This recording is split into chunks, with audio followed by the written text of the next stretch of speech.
Hello and welcome back to the Variant Cast for another episode of All the Stuff You Think About. I'm with the man with a plan that doesn't have any time to dance. It's Trent. How you doing? Doing good. Excited to record another episode of Variantcast.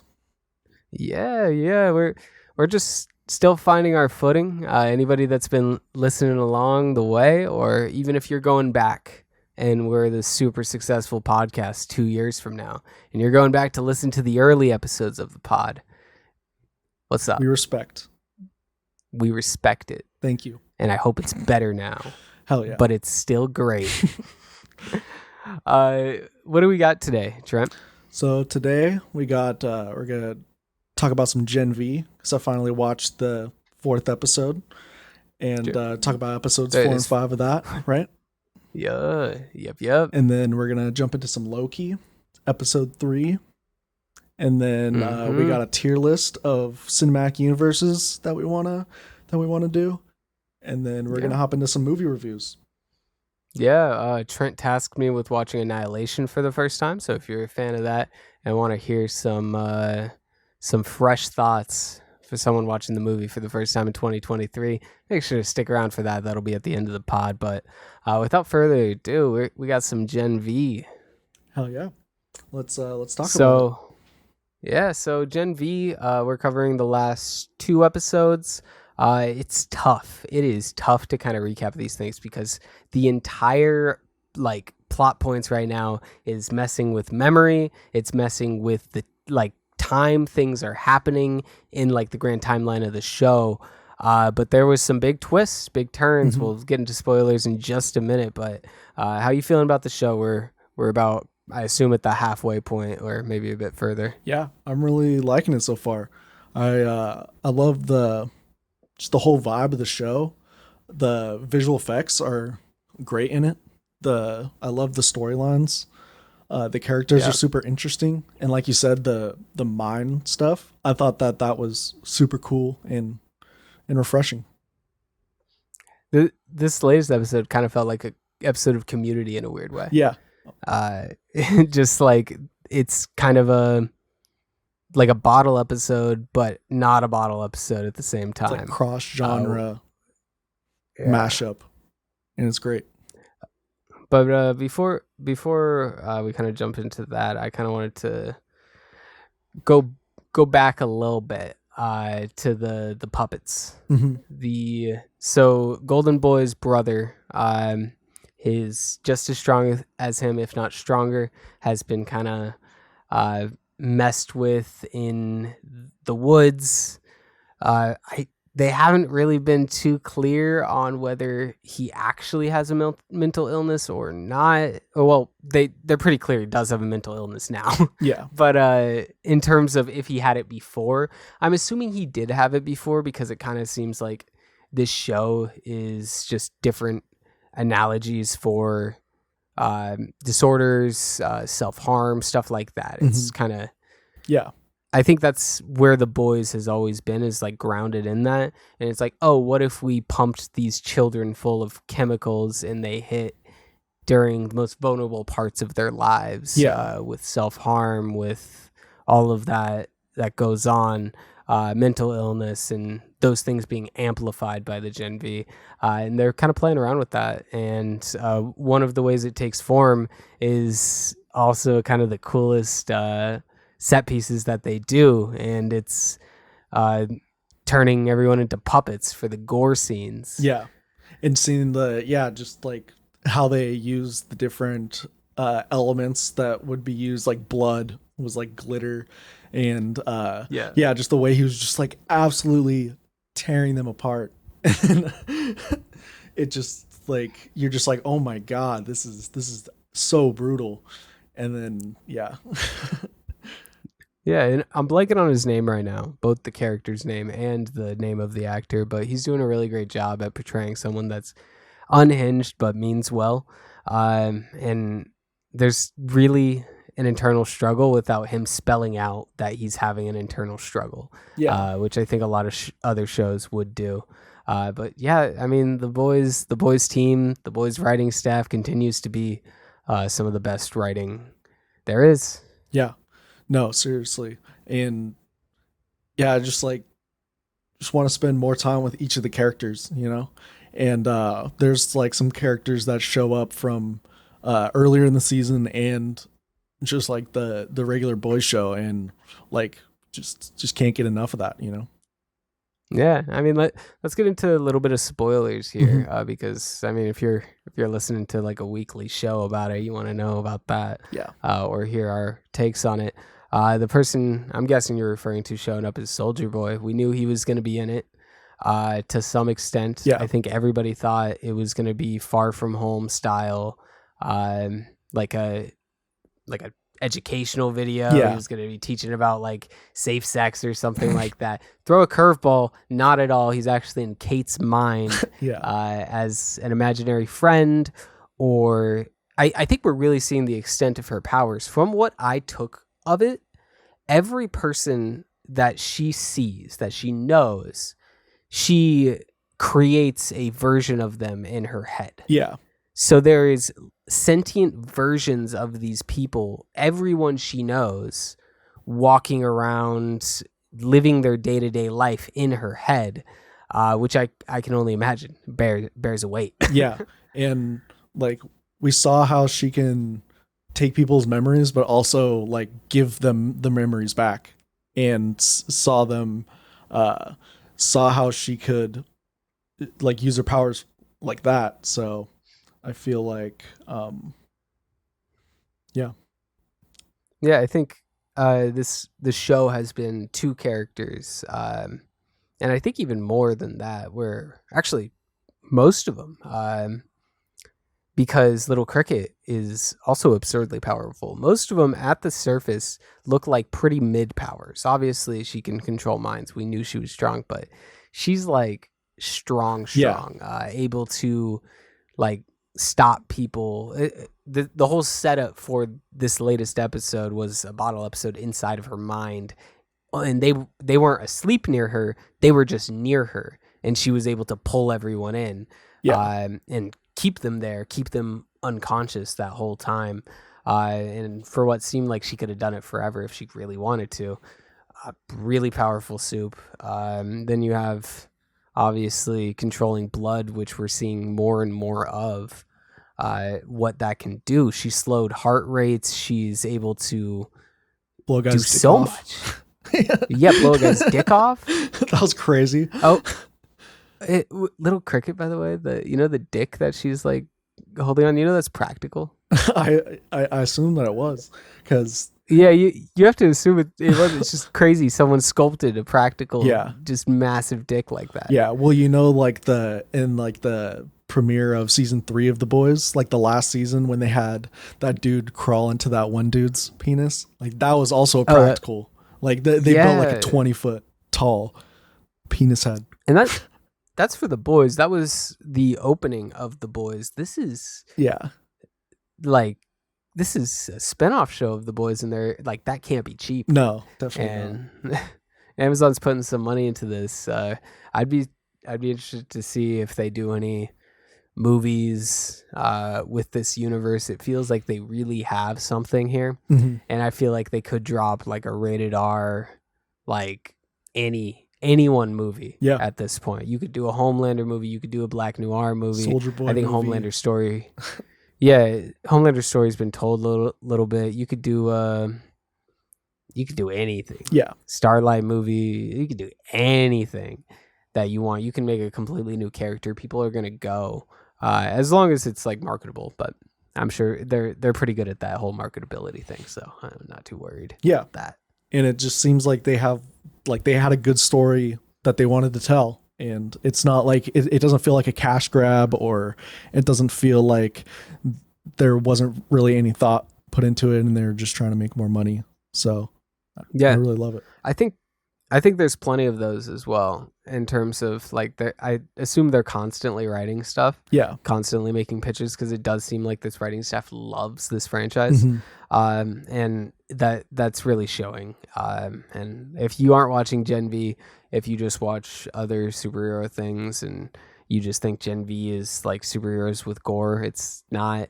It's genuinely some of the best written superhero content just action content in general that you're going to find. So shout out that. Yeah. But let's go ahead and get into Loki. We're on episode 3. Also, pretty well written show. Yeah, I'd say so. Also up there with, I feel like, some of the best superhero content that's come out recently in the last couple of years. Yeah. Yeah.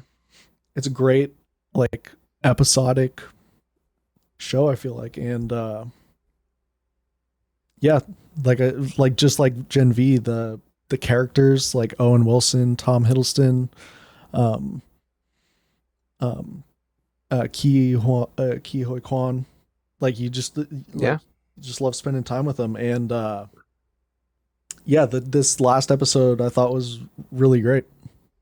We finally got so many answers. Like Miss Minutes, what is she? She's a real entity. Yeah, she's like, people can, like, she's not just on a screen.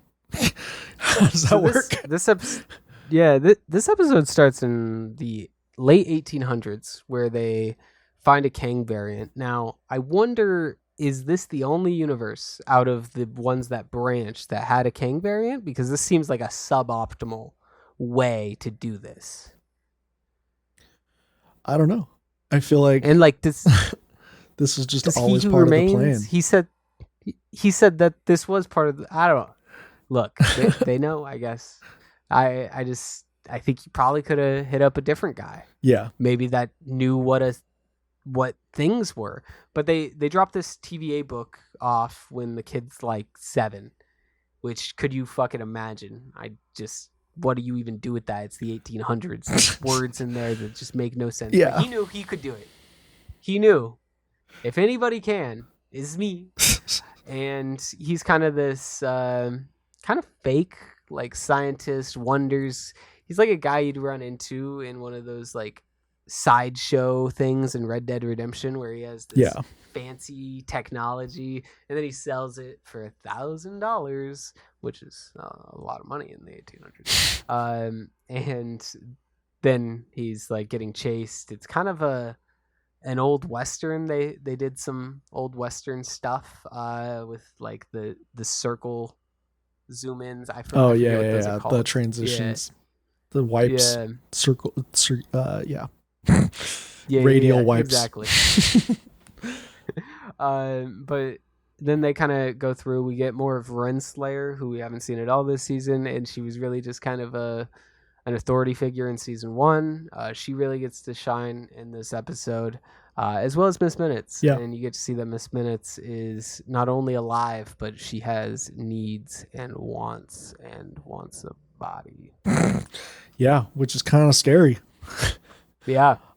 I think we should jump into some spoilers. Yeah. Go for it. What do you want to talk about? I just feel like Miss Minutes, that was a real twist, I feel like. Now that I feel like she's like what seems to be a villain of the series and trying to facilitate all of this. That's kind of what I gathered. She's trying to make sure this timeline. That was the impression I was under, is that she was not necessarily the villain, but like he who remains, like she was going to try and return the status quo. Yeah. However, it doesn't seem like that's exactly what she wanted. It seems like she just wanted like Kang. Yeah. You know? She just wanted to be by his side again, but this time not as a little digital clock floating around. She wanted to have like a body and all of that. And like, this definitely seems like foreshadowing. There's going to be a Miss Minutes body, I feel, at the end of this season. Yeah. Probably in the climax, and maybe she's even a character in the MCU going forward with a body. I don't know. I could see them doing something with her and Renslayer. Maybe she takes Renslayer's body, something like that. Yeah, that could be interesting. But isn't she she got kicked into the end of time, Ravonna Renslayer. Yeah. She was there at the crumbling throne, staring at he who remains his decaying body, which I don't know. I don't know if I'd do that. I don't know if that's something I would want is anyone near his body. I don't know. Just like with time, like what if someone like turns the time back? I know it's the end of time, but like they thought time didn't work in the TVA and now it does. What if time works at the end of time and they're able to bring him back somehow? You know? Yeah. Yeah, who knows? And it seemed like there's like a big question that's going to be, or a big reveal that's going to happen either next episode. Because at the very end, she's like, I got to tell you one thing. So, I wonder what that's going to be. I guess we'll find out. I think what Loki's done really well is giving you just enough of each episode that you don't feel like, why did I wait a week for that? Mm-hmm. But just enough tease for the next episode that you want to wait a week for that. Yeah. So they found a nice balance there. And if every Marvel project could just be like Loki for like the multiversal stuff, that would be cool. Mm-hmm. Yeah. And I just, I feel like this is like a series that I feel like doesn't have to end, you know, like I feel like it could go on for three or four seasons. Cause I made a realization while watching it, because for some reason in my mind between season 1 and season 2, I forgot what Loki this was. And I was thinking that this was the Loki from like in my head, the Sacred Timeline, which was like the main MCU continuity, but it's not. It is from the Sacred Timeline. It's from that timeline, but he's technically never done any of the Redemption Ragnarok. Yeah. Any of the Dark World, any of it. Yeah. So it's kind of interesting that his character seems so defined, but I guess that's what getting like plopped out of your reality. And he also like went through like years of reliving getting kicked in the nuts by Sif. Yeah. To us, it was just an episode, but I'm pretty sure that was years that he was doing that. Yeah. Or at least like a longer time than we saw. And he did have he watched like a refresh of all of the stuff that had happened in the other timeline in the beginning of the show, I'm pretty sure. Right. So he's got knowledge. He's got all the knowledge. Yeah. I like you said, I don't think it's a show that should end. I hope what they take away from this is just doing multiverse stuff is not enough. It's not anymore. You have to have likable characters doing multiverse stuff for it to mean anything. Yeah. And it can't just be like random. It just seems like this has like a theme, you know, like the costuming has a theme, the technology, everything about it seems like it all fits so well into this story. Yeah, it feels like a TV show at the same time as feeling like a movie in the best ways, where it's like, this week we're doing a Western. Next week we might be doing some different kind of theming. But all flows together really well, and I'm really excited for the next episode every time it comes out. Yeah. But, I mean, with that, I think the MCU has a direction, but I don't necessarily know. The Marvels is like the big question mark right now, right? Yeah. Like, is the Marvels gonna flop? I don't know. Everyone on Reddit seems to think so, but everyone on Reddit also hates Brie Larson, so who knows? I think there's a chance it flops from the early projections. A lot of people think it will. But also there's not a ton to watch right now. Mm-hmm. Yeah. I think that I hope that it doesn't flop. I feel like it'll probably make more money than Ant-Man, I'm guessing. Yeah. I think so. There's a lot of WandaVision fans that I feel like might. Do they remember Monica? Maybe. Miss Marvel did a billion. Yeah, Captain Marvel, you mean? But yeah, it made $1 billion, and that's like the same philosophy as, I guess, Aquaman's a different beast to tackle. But it's like the first movie made $1 billion. It's like, I don't see how this one could make less than, I don't know. Yeah. 300. I mean, hey, all these universes, I say we rank them now. Yep. We'll be talking about Aquaman. We'll be talking about Marvel. We got a tier list here. I'll real quick go through all of the franchises on this list. We got, I'm going just by the picture too, so hopefully I recognize them all. I tried to make I it think recognizable. I do. Yeah. The first one is just Vin Diesel standing in front of a car, so perfect.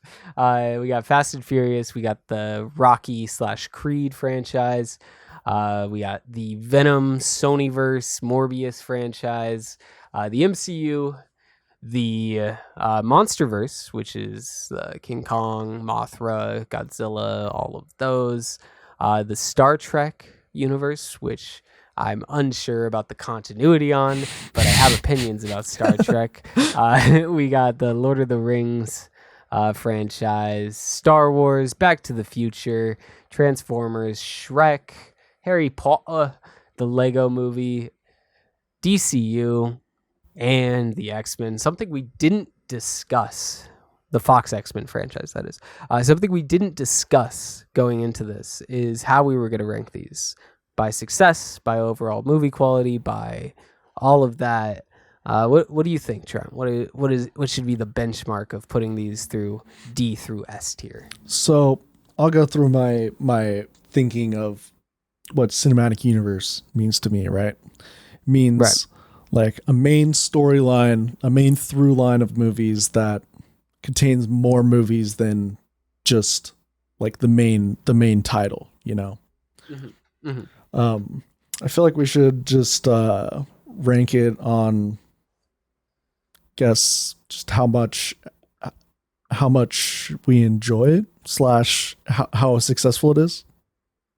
Let's do, just like overall enjoyment, success, and I'll throw in a little like continuity. Like how often do things call back? How much does it feel like a real universe that exists? Yeah, you know, totally agree. And cool. So let's just start and go down the row here. First is the Fast and Furious franchise, which is pretty much all just Fast and Furious titles, and then Hobbs and Shaw. Yes, and Tokyo Drift, I guess. Okay, I guess. I'm obviously not the biggest fan of the Fast and Furious movies. I haven't seen all of them. I've seen a few of them. I think they're fun though. Mm-hmm. I think for what they are, if you enjoy Fast and Furious movies, I think that everyone that's come out shouldn't be disappointing you. Like they're all family, they're all fast cars. I think you're a bit closer to the franchise than I. In my head, I see that, and I think like B. Yeah, that's where I would put it. It really feels like America's Bollywood series. It seems like crazy, like just out there things that would never happen, that are just like super unrealistic scenarios, but you know, you got to watch it because family. Next we have the Creed universe. I think this one I'd put in A, and the reason being, I think it, out of all of them, it feels the most connected, almost a little bit too much when you go from like the Rocky movies, then Rocky's training in Creed, and Creed is the son of Apollo Creed, and he's facing the son of Drago. And very Star Wars. Yeah, exactly. It's very, very entwined, which works for the movie universe. And that's why I'd put it in A. If it wasn't as connected, I'd honestly put it in B, even though like those things aren't super believable. But I think not all of the Rocky movies are good, obviously, but Rocky and Rocky 2 pretty good. And I think all the Creed movies are phenomenal. So just quality there. I think that you have to give it extra points because each series stands on their own. You know, 'cause you could definitely watch Creed without having really seen the Rocky movies, and then you could also watch the Rocky movies without really having seen, obviously, without watching Creed. I think they're the best at doing the soft or reboot thing. Mm-hmm. Like a lot of I think a lot of sequels have done that, or reboots, where it's like, oh, it's still the same universe. All the characters, they might show up, but they're old now. But it wasn't that. It actually was Rocky being involved in the story, but they didn't feel the need to put Rocky in the title, which I really like. Yeah. Why don't you take the next one, Trent? We're doing the Sony universe. The Sonyverse. So we got Venom 2, and Morbius. And coming out soon is going to be Kraven the Hunter. So definitely going to be on the lookout for that one. But what do you mean soon? Apparently it's filmed. What? Yeah. How? There's a trailer. Strike. There's a trailer out. There's a trailer? Oh wait, actually I think I've seen the trailer. I think I've actually I think I suppressed it, but now I'm talking about this. Oh my god, I remember. Yeah. Okay. So Aaron Taylor Johnson playing Kraven the Hunter. Super not exciting stuff. Didn't Aaron Taylor Johnson have a character in Homecoming? Not in Homecoming, but he was Quicksilver in Age of Ultron. Right. I was thinking about the other guy. Yeah. Cool. I would put this in. It's hard not to. I don't know. I feel like Tom Hardy brings it out of D, but maybe Jared Leto puts it back in. If you're talking about like universes that I don't think are real, yeah, that's facts. Like I can't imagine this world being a real world. That's so true. It's D. Yeah. And when you talk quality of movies, yeah, Venom, the first Venom is watchable. The second Venom is yeah, that's true. I totally forgot about Woody Harrelson's character in Venom 2. And then what? Then you have Morbius, which is terrible. Yeah. It's got to be the worst universe. That being said, if you count the Spider-Verse movie. Yeah. Unfortunately, I feel like you do have to count the Spider-Verse movies. But then again, like, if you count the it doesn't Spider-Verse feel like movies, Morbius it's C. Connected. Yeah. Because just the quality of those movies would push it to C. But we're not going to give them that because we could say Spider-Verse is also connected to the MCU. Yeah, exactly. And the Raimi-verse and all of that. So we'll split the difference. We'll average out the scores for Spider-Verse. So yeah, for our audio listeners, we have Creed in A tier, the Fast and Furious franchise in B tier, and the Sony Venomverse in D tier, D being the lowest tier. And next we got the MCU, which I would still say is S tier. I think so. Just because it's the only universe that has pulled off a culmination film. Mm-hmm. It's the only universe that everyone understands to an extent. And if you end it after Endgame, where you just cut off all of that stuff, like it's maybe the greatest run of movies of all time in terms of like a studio releasing blockbusters. Yeah. Like there's hardly any misses, which is just not something you do. And for that, even though you can go back and be like, oh, this feels so Marvel-y, you can't take that away. It's S tier. You could argue with the wall about movies you don't like, but we're talking the whole universe. Yeah. In the groundwork that Marvel laid, like to the culmination of Avengers, to Infinity War, to Endgame. It just feels like nobody will ever like capture that hype again. And for that reason, I feel like it's got to be S tier. Like there's a chance, but like you said, it just feels like the cinematic universe trend is on its way out. In terms of the way Marvel did it, phase 1 through phase 3. Yeah. Like that style you can't do anymore. And they did it to perfection, and they were the only ones ever to do it. And for that reason, they're S tier. And like even the stuff that's come after Endgame, still good. Most of it's still been good. Like stuff like Werewolf by Night just adds to like the universe. Yeah. It doesn't feel out of place. Still releasing good stuff, and it's hard to put it anywhere but S. Yeah. Why don't you take the next one here? Is this the MonsterVerse, right? So we got the Godzilla versus Kong universe, as some might call it, or Legacy. I think it's Legacy makes these movies, but yeah, the MonsterVerse. So we got Kong Skull Island that's in there, and you got the recent Godzilla movies, and right. I think there's a new show that's actually coming out that's set in this universe, coming out on Apple TV. Nice. So, I mean, out of all the movies that we've, like, those are all very receptive very well. I think that's an A to me. Yeah, I think it's an A as well. A lot of people seem to like them. I enjoyed them. And it seemed to be like a fresh, like new updated take on like the early 1940s, 1950s people or movies that people really liked. Yeah.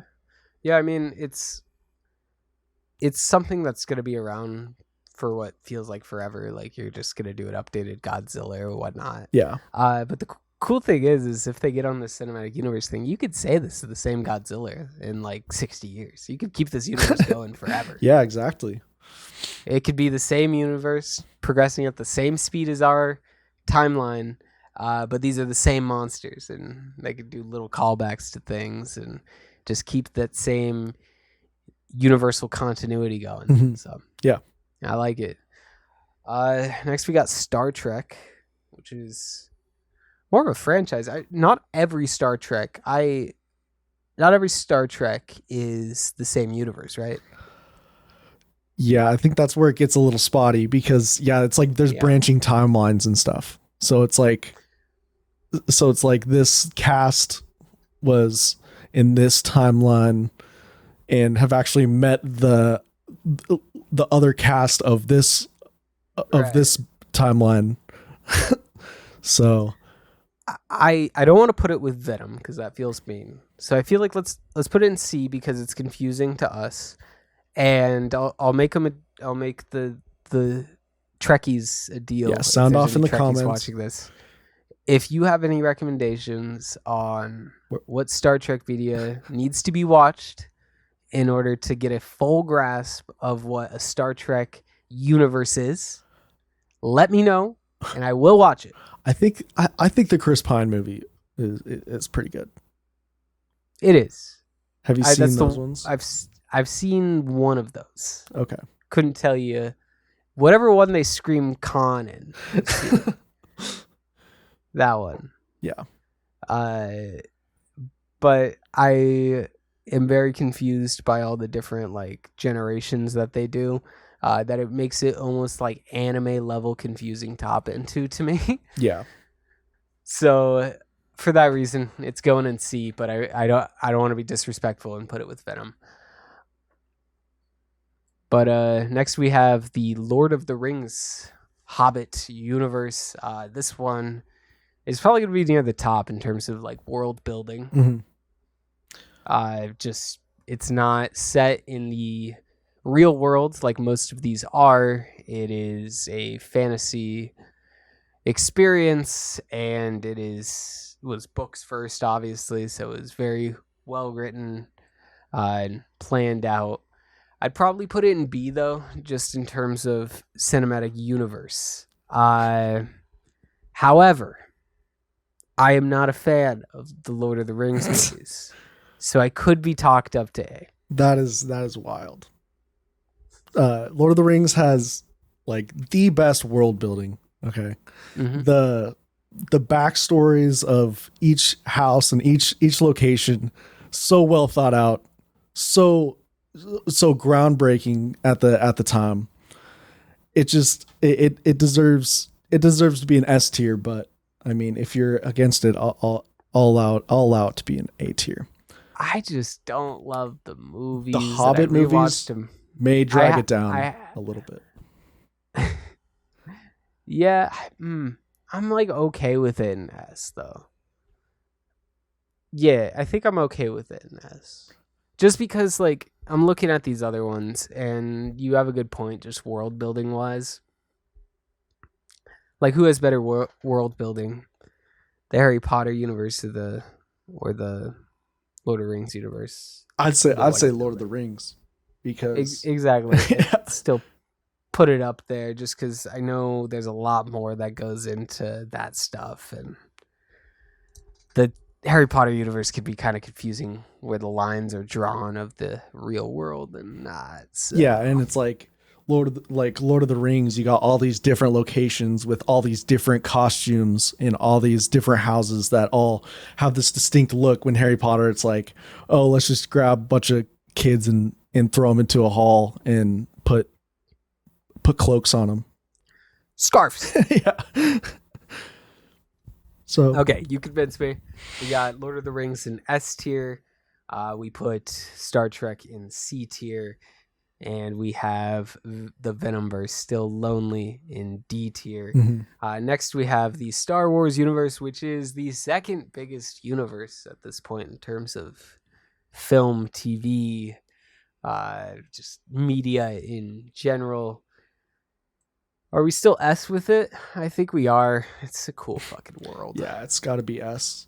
Just because like we wouldn't have like most of these movies, I feel like, without Star Wars, you know. Like Star Wars really defined the blockbuster. That's a great point. I've come pretty sour to Star Wars at this point in my life. I'll get back to it. We're going through a rough patch the last few years, partly just due to like the direction. Just because, like, okay, here's my thing with Star Wars. Here's my problem with Star Wars is I like when you talking about this stuff that have like this world building and has all of this lore to it. I think it's fun to be engaged with the community because people in the community, they're going to share cool pieces of lore and different like Easter eggs and stuff. And I find that stuff really cool. The flip side of that is you have to listen to all of the terrible critiques and praises for things that I just don't agree with. Like, I mean, we're probably going to be doing a full episode on The Last Jedi, as the movie that kind of broke my fandom because I love that movie. And if you ask Star Wars fans, a lot of them will tell you it is the worst movie ever made and it almost destroyed the whole thing. So like my gap to what I think is cool, is very big to everyone else. I also don't really love the Clone Wars as much as everyone else does. And I feel like we've just spent a lot of time in the Clone Wars. And, you know. So this is what I have to say about that. So you are correct. Star Wars fans, toxic. Let's just get that out of the way. Most Star Wars fans online on Twitter or X or whatever you want to call it, and Reddit and anywhere, they love hating Star Wars. There's nothing Star Wars fans love more than hating on Star Wars. But right. Yeah, it does feel like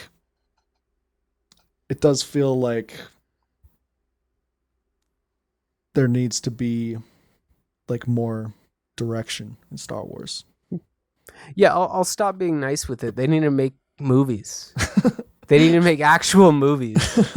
Like, I don't know what Rise of Skywalker was, but it wasn't a movie. Yeah, it was just a movie by committee. It was just Rogue checkbox. One wasn't a movie. Han Solo wasn't a movie. Rogue One was a movie. I think that you should go back and revisit Rogue One. I will. It's not a movie. It's a collection of characters doing Star Wars stuff, and then Star Wars things happen. And at the end, Darth Vader shows up, and it's the coolest part. And it has nothing to do with the movie, has nothing to do with the characters. It's just Star Wars. I think you should watch Andor, Ty. I will. I'm going to watch it all. Because Andor's really good. It's such good filmmaking. Are you sure? Because the only thing I've seen about Andor is how it's ruined Star Wars, just like everything else. Well, we'll take it from everything ruined your Star love for Wars. Last Trent. Jedi. That it's good. That's a good point, actually. Yeah, that's a good point. If Star Wars fans hate it, it must be actually decent. Yeah, exactly. All right, that's enough Star Wars. Let's talk Back to the Future. They haven't put anything out for Back to the Future in a while, right? Yeah, there's the Back to the Future, the ride that was released in Universal Pictures. That was canonical in the universe. Partly why the reason why I put it in this expanded universe. Yeah. But right, also, right. I believe that Michael J. Fox and Christopher Lloyd showed up on the day that they were supposed to come in the future and came on like a talk show host or came on a talk show and like was like, oh, we're here from the from the past. Okay. I mean, then we'll count that talk show appearance as canon. And I'm either C or B with it just because the quality of movies is going to pull it up. Because the quality of movies is definitely higher than the Fast and Furious stuff. Oh, yeah. Like, Fast and Furious has been able to pull, like, characters from 10 years ago and keep the same, like, continuity. So it's hard for me to put it in the same tier when we're talking about cinematic universes. Yeah. But I could put it in C. Yeah. I'll settle with C. Because, like, just cinematic universes. Yeah. As a universe, as a trilogy, it's a near perfect trilogy. But yeah, I get what you're saying about a universe. Right. I think they're another one of the ones that could do the Creed thing. I would prefer them to do the Creed thing rather than a remake. Yeah, I think they said they're just never going to touch. They're never going to touch it again. Yeah, I know there's some weird stuff with Back to the Future, like the rights to it. Everything's kind of weird. Yeah. So I don't know. At the end of the day, money's money. Someone's gonna get the rights, and they're gonna make a hopefully a continuation. I would prefer a continuation over a remake. I don't like remakes. Yeah. Unless it's warranted. But the Transformers universe, that's one that has had a remake and then not a remake. I don't know if you know about this, but the last Rise of the Beast was supposed to be a reboot, but then they kind of like pumped the brakes on it. So it could kind of keep the same Bay aesthetic, and it's in the 90s. So it's not in the Bumblebee universe? Bumblebee's completely its own thing, I'm pretty sure. Okay. I'm pretty sure Bumblebee is its own thing. Rise of the Beast is in the Bayverse. There's a lot. This is hotly contested. This is a hotly contested amongst the Transformers community, to which I am not a part of, but I do like to observe. It's one of those things. It's another thing that I fall asleep to is Transformers theories. Have you seen all the Transformers movies? No. Yeah. I've seen the first one. And Bumblebee. I will say this is tough. I think we may need to move Back to the Future up. Yeah, I'm all for that. They're moving it up to B. Okay. Yeah, we're moving it up to B because I need to put Transformers in C because it's not quite D. However, there are some really, really bad movies. Some of the worst blockbusters of all time. The Last Night is genuinely one of the worst movies I've ever watched. And I wish I could have those what felt like 4 hours back. Damn. It's a rough watch. I don't recommend that one. I do, however, recommend Bumblebee. I recommend the first Transformers. I recommend the first 3 Transformers, honestly, if you're just looking for dumb fun. And then Rise of the Beast is okay. Those are the only ones I'd watch. But if Mark Wahlberg is in it, don't touch it. That's what you're saying. Yeah, just don't watch the Mark Wahlberg ones unless the first Mark Wahlberg one, which I think is Age of Extinction, it has one of the funniest scenes of all time where he's talking to his daughter and her boyfriend, and he finds out, oh, your boyfriend's a professional race car driver. You're only 17. Like, and he's 22. That's like statutory, isn't it? This is in a Transformers movie. Mark Wahlberg questioning the statutory, like the ethics of this. And no joke, bro pulls out his wallet and he has a laminated card of the Romeo and Juliet law saying that if they started dating before he turned 18, it's like a printed out thing. Hey, this is in a Transformers movie, and this scene takes like 5 minutes. He goes, oh, we dated for a month while she was a freshman and I was a senior. So by the Romeo and Juliet law in the state that we're in, it's not illegal. It's still incredibly weird because I'm 4 years older than her and she's under 18, but it's not illegal.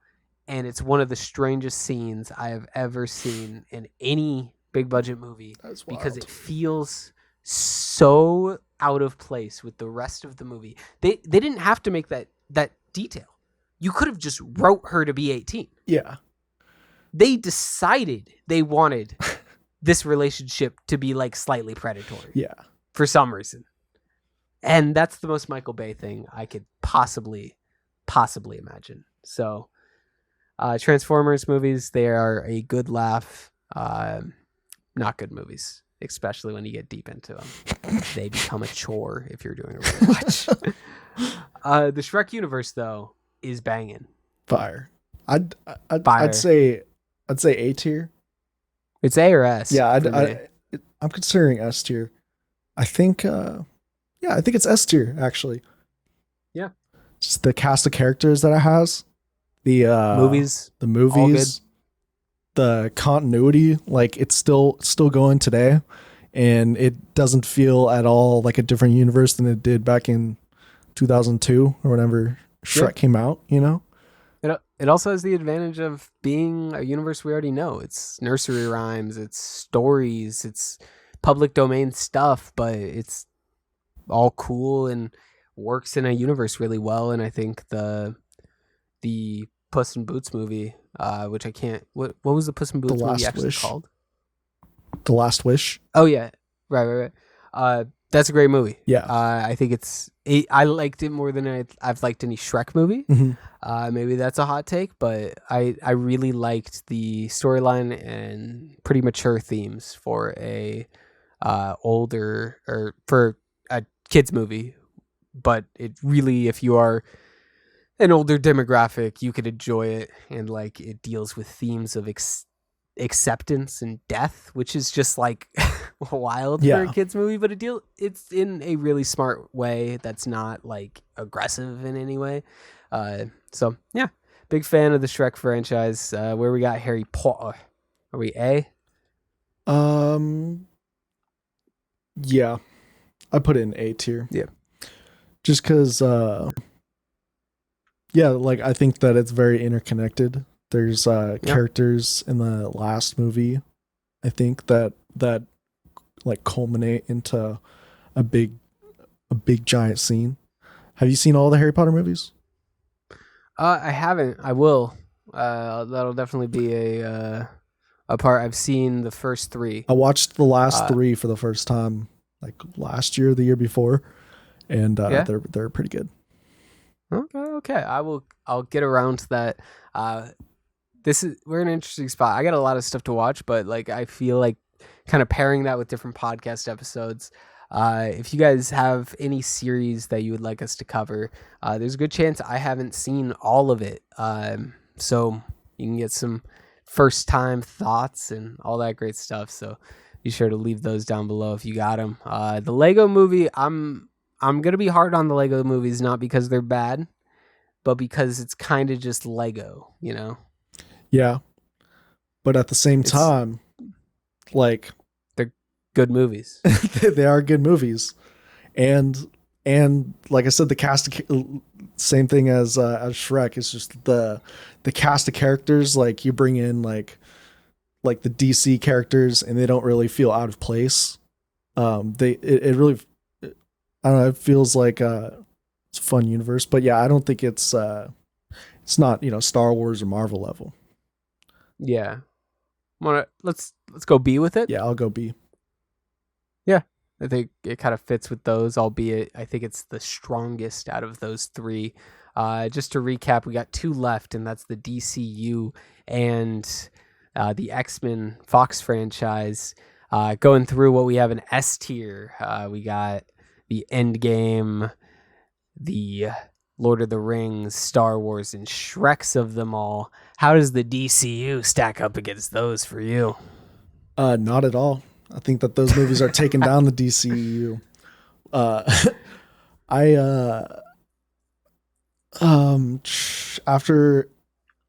After the Flash, I feel like we gotta just make it its own tier below Venom. Yeah. No, this is rough. I wasn't sure where you were with this, but it's maybe the worst price per performance cinematic universe. Because some of these cinematic universes, like Venom, there's been like 2 or 3 movies, and they've kind of just all been bad to mid. They pumped a lot into this. So much money was put into the DCU, and it's one of the biggest flops of all time. When we like look back at this day and age, it's going to be talked about like we talk about the E.T. Atari game, Yeah. It's that big of a disaster, and I don't think a lot of people realize it yet, but they made Batman v Superman not profitable. Yeah. The movie Batman v Superman was a box office failure, which is just crazy to say. Add on to that the universe caps off with one of the worst comic book movies ever. I finally watched The Flash. It's terrible. I didn't want to finish it. I put it at 1.25 speed at one point. It was a rough watch. I was okay with Wonder Woman. Yeah. But now looking back, I'm like, what was the point of Wonder Woman? Yeah. Yeah, just for them to really just do the same exact movie in the second one, it felt like. Yeah, it's a rough watch. I don't think they had to stick to Zack Snyder's vision or tone, and I think that was their biggest mistake. They made superheroes not fun. And I'm not saying you can't do serious, but like you need to have fun. Yeah. While watching it. Like I think The Boys is serious, but I have fun while watching it. Yeah. There's a lot of things that are serious in nature, dramas that I have fun while watching. I didn't have fun watching this.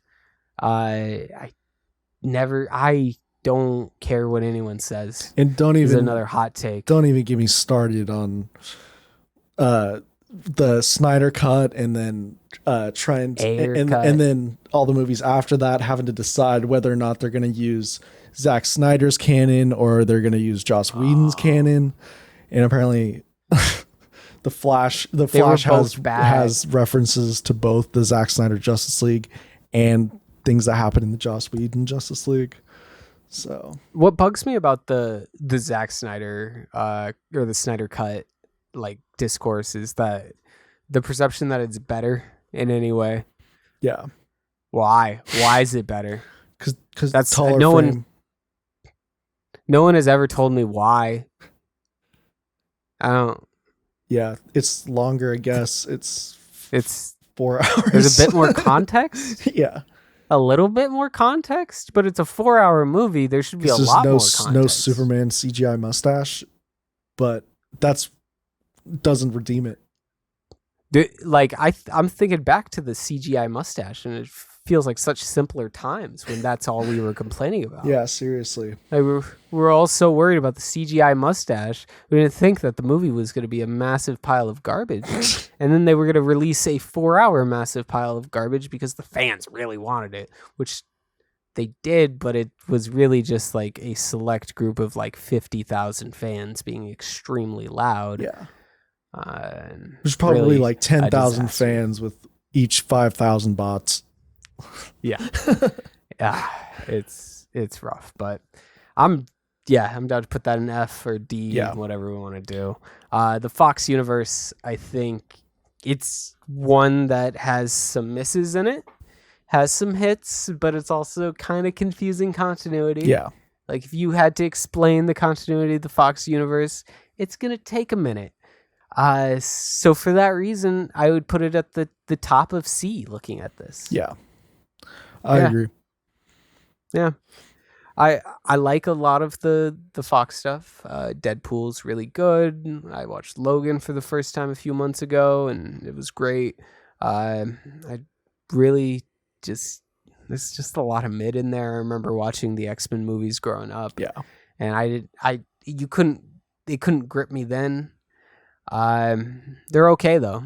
They're not bad at all. Yeah. And especially back then, it was a different time, so I can't fault them too much for like how they dealt with things, because it was really unprecedented what they were doing. Yeah. They kind of were trying to do the solo film spin-off, X-Men Origins Wolverine. Yeah. If there's a whole different world we're living in if X-Men Origins Wolverine doesn't flop like it did. Yeah.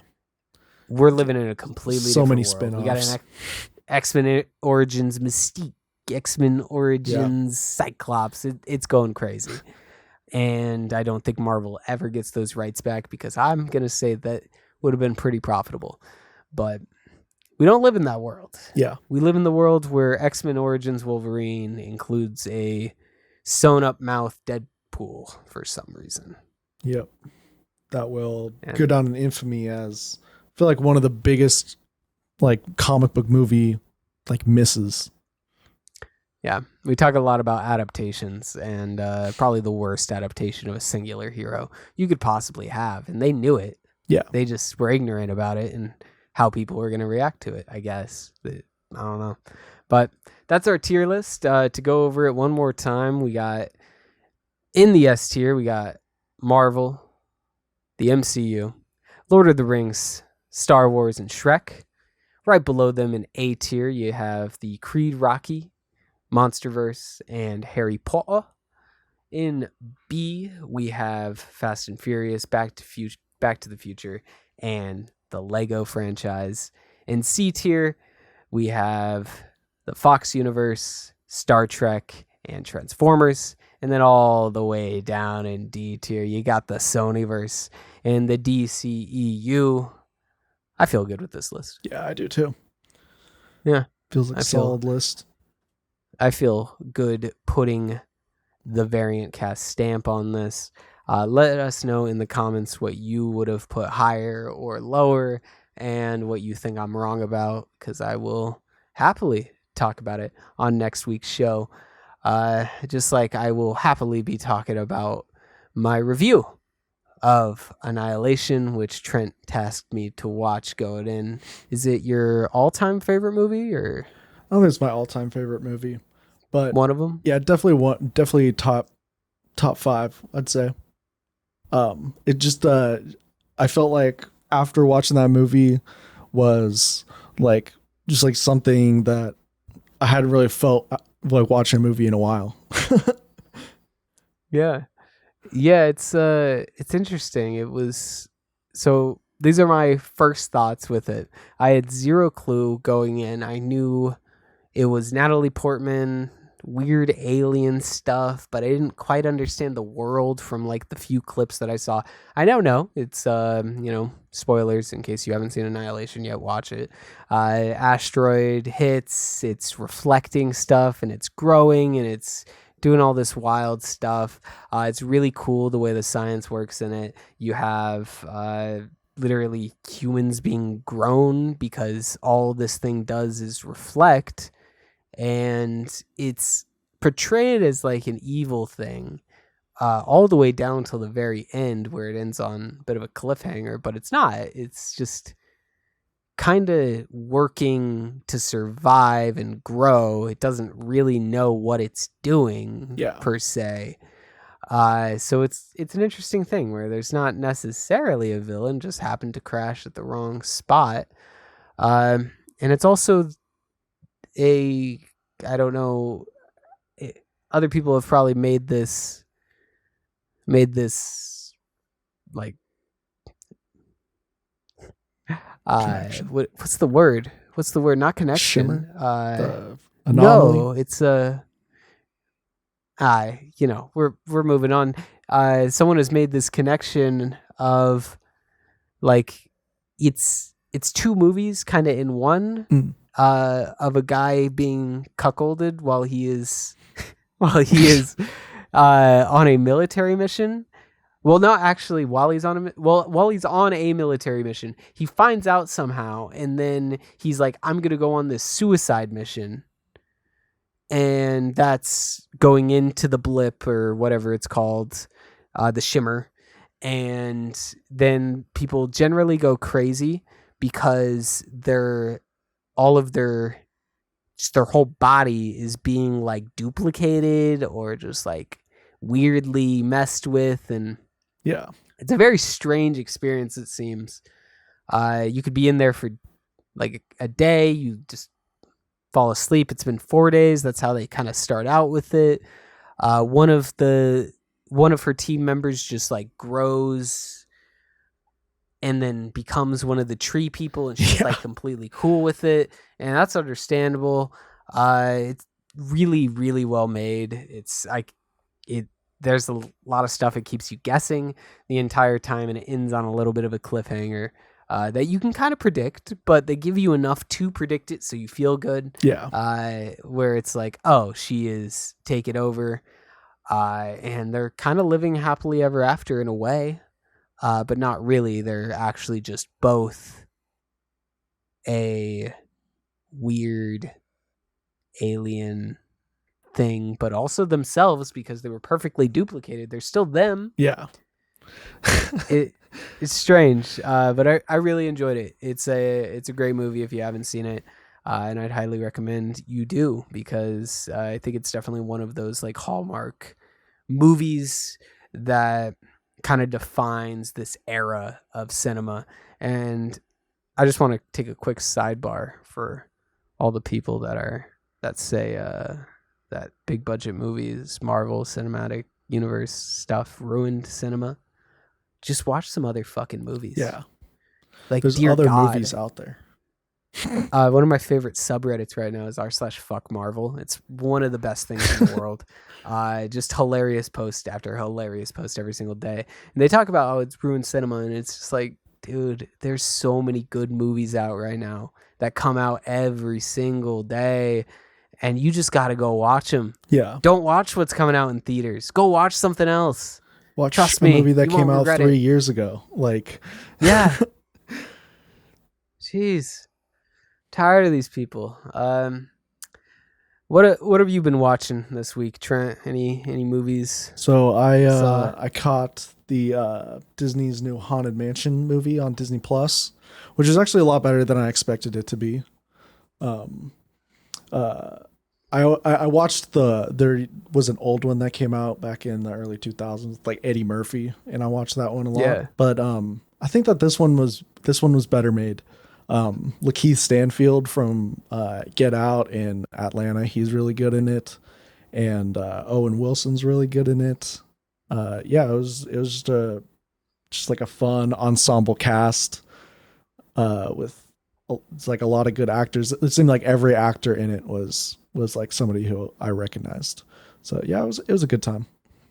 Nice. Those are fun every once in a while. Just kick back, enjoy that.